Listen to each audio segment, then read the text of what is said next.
Assalamualaikum warahmatullahi wabarakatuh. Bertemu lagi bersama channel ini. Pada kesempatan kali ini kita akan kembali membahas sejarah Asia. Hubungan Han dan Xiongnu sangat penting dalam sejarah dunia, karena untuk pertama kalinya dalam sejarah sebuah kekuatan padang rumput besar dan peradaban agrikultur besar saling berhubungan dan berkonflik satu sama lain. Sebelum bangsa Han ataupun bangsa Mongol, terdapat bangsa stepa yang jauh lebih dulu, yaitu bangsa Xiongnu.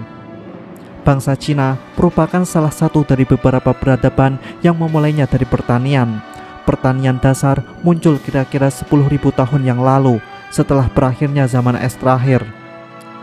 Setelah ribuan tahun berkembang, negara-negara pertanian mulai bermunculan, seperti di Mesir, Asia Tengah, Lembah Indus, dan Cina.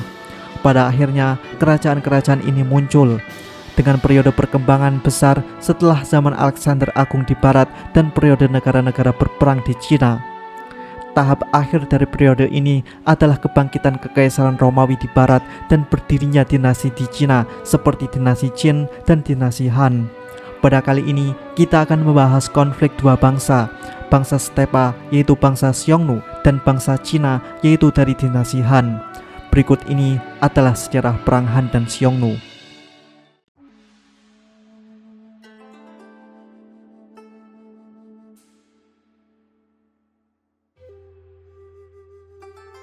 Pembentukan secara bersamaan terjadi antara dinasti Han pada tahun 260 Masehi dan konfederasi suku Xiongnu pada tahun 290 Masehi. Liu Bang mendirikan dinasti Han setelah runtuhnya dinasti Qin. Sebelumnya, pada saat dinasti Qin masih berkuasa, dinasti Qin telah memperluas wilayah ke utara dan menaklukkan berbagai wilayah dari suku Xiongnu. Suku Xiongnu yang melihat ini sebagai ancaman kemudian berkumpul untuk membentuk sebuah konfederasi. Suku-suku nomaden penggembala yang terpencar-pencar ini kemudian membentuk sebuah konfederasi di bawah seorang kepala suku yang kuat yang dikenal sebagai Chan Yu. Bahasa Xiongnu tidak pernah diterjemahkan, tetapi gelar Chan Yu kemungkinan besar mirip dengan gelar yang digunakan oleh penguasa besar Mongol, yaitu Temujin yang menggunakan gelar Genghis Khan atau penguasa mutlak. Dengan bersatunya suku-suku Xiongnu, tak lama kemudian mereka mulai menyerang balik dinasti Han demi mendapatkan wilayah yang sebelumnya telah direbut. Dinasti Han pada awalnya menggunakan cara damai untuk mengendalikan suku-suku di utara, seperti memperkuat pertahanan tembok besar, membayar upeti, menikahkan putri Cina dengan pemimpin Xiongnu, serta memanfaatkan pasar perbatasan untuk mendorong asimilasi budaya Cina masuk ke wilayah Xiongnu. Namun, semua usaha ini tidak memberikan hasil yang maksimal. Dinasti Han masih belum bisa untuk menundukkan suku-suku di utara tembok besar.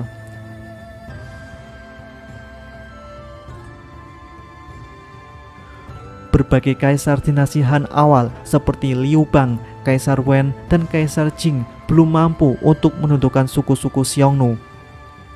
Baik cara diplomasi ataupun invasi militer besar-besaran, tidak ada yang bisa mengalahkan suku-suku pengembala Xiongnu. Kemudian pada tahun 141 sebelum Masehi, kaisar terkenal Han yaitu Kaisar Wu naik tahta. Pada masa awal pemerintahannya, dia telah sukses memperluas kekaisaran Han. Dan kemudian pada tahun 135 sebelum Masehi, Kaisar Wu memperbaharui perdamaian dengan suku Xiongnu. Akan tetapi pada tahun 134 sebelum Masehi, Wang Hui yaitu seorang menteri yang tidak suka terhadap perdamaian Han dan Xiongnu kemudian mengusulkan sebuah rencana kepada Kaisar, yakni untuk menumpas penyerang Xiongnu. Wang Hui memberikan gambaran biasanya ketika pasukan Xiongnu menyerbu kekaisaran, mereka akan mundur sebelum pasukan Han dapat dimobilisasi dan dikirim untuk menyerang balik Xiongnu. Wang Hui mengusulkan sebuah metode untuk menangkap Xiongnu di dalam wilayah Cina dan memaksa Xiongnu untuk bertempur.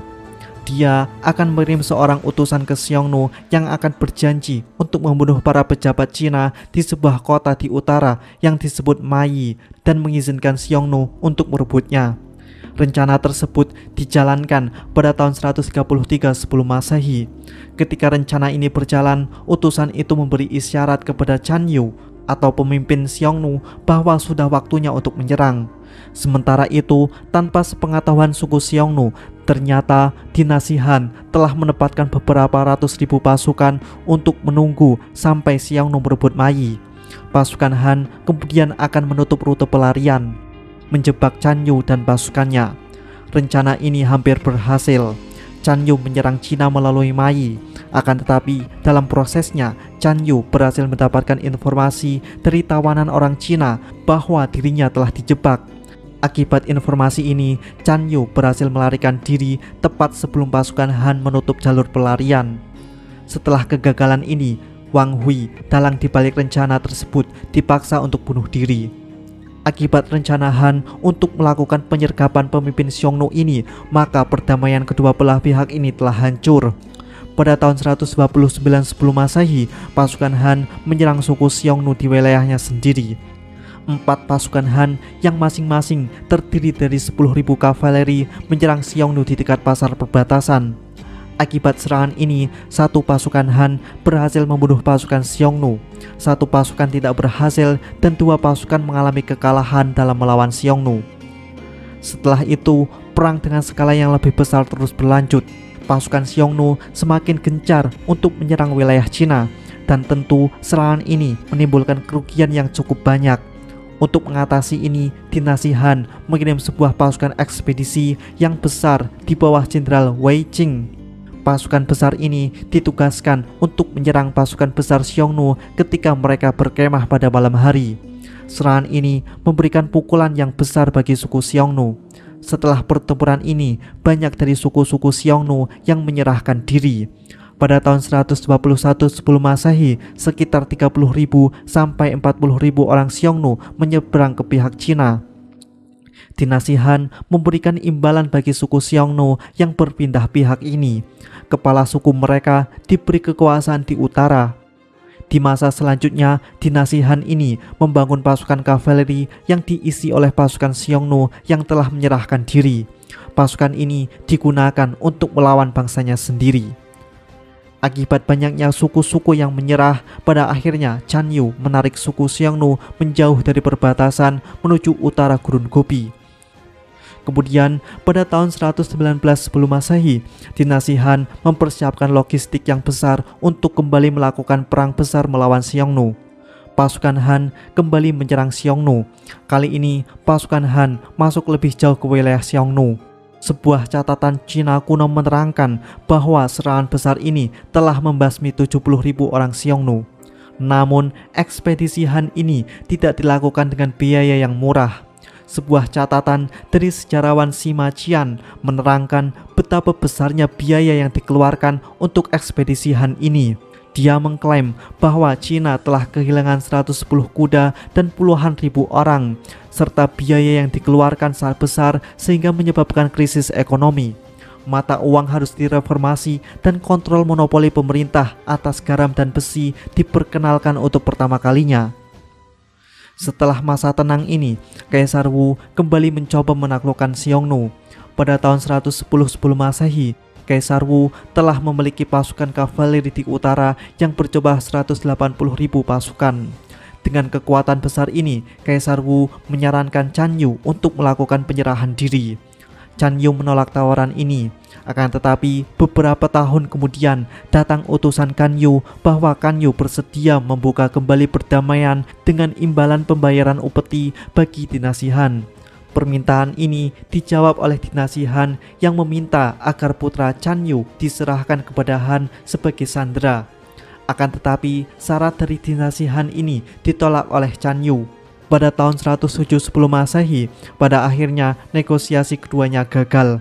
Setelah musim dingin yang parah pada tahun 103 sebelum Masehi, seorang pemimpin Xiongnu menawarkan diri untuk membelot bersama pengikutnya, dan dinasti Han mengirim pasukan besar untuk menjemput mereka.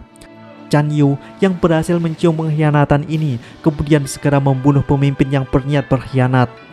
Chan Yu juga berhasil mengalahkan pasukan Han yang berniat menjemput pengkhianat ini. Selanjutnya, selama beberapa tahun berikutnya, terjadi beberapa serangan Xiongnu terbesar yang pernah tercatat di Cina. Dengan 2 pasukan Xiongnu berhasil menembus jauh ke dalam wilayah Cina dan berhasil menangkap ribuan tawanan. Ekspedisi secara terus-menerus ke utara dan upaya untuk menahan serangan Xiongnu ini membuat dinasti mengalami kekurangan persediaan kuda. Kemudian, untuk mengatasi permasalahan ini, Jenderal Li Ling berniat menyerang Xiongnu tanpa unit kavaleri. Jenderal Li kemudian membentuk pasukan yang semuanya infanteri. Jenderal Li melengkapi pasukan infanterinya dengan busur panah ganda dan banyak gerobak yang diisi dengan panah otomatis. Pasukan Jenderal Li Ling kemudian menyerang pasukan kavaleri Xiongnu. Pada awalnya, pasukan Li berhasil menjatuhkan banyak pasukan kavaleri dengan panah otomatisnya. Akan tetapi, yang tidak mereka ketahui bahwa serangan panah massal ini memiliki amunisi yang terbatas. Pada saat pasukan Li kehabisan amunisi, mereka menjadi santapan yang mudah bagi kavaleri Xiongnu.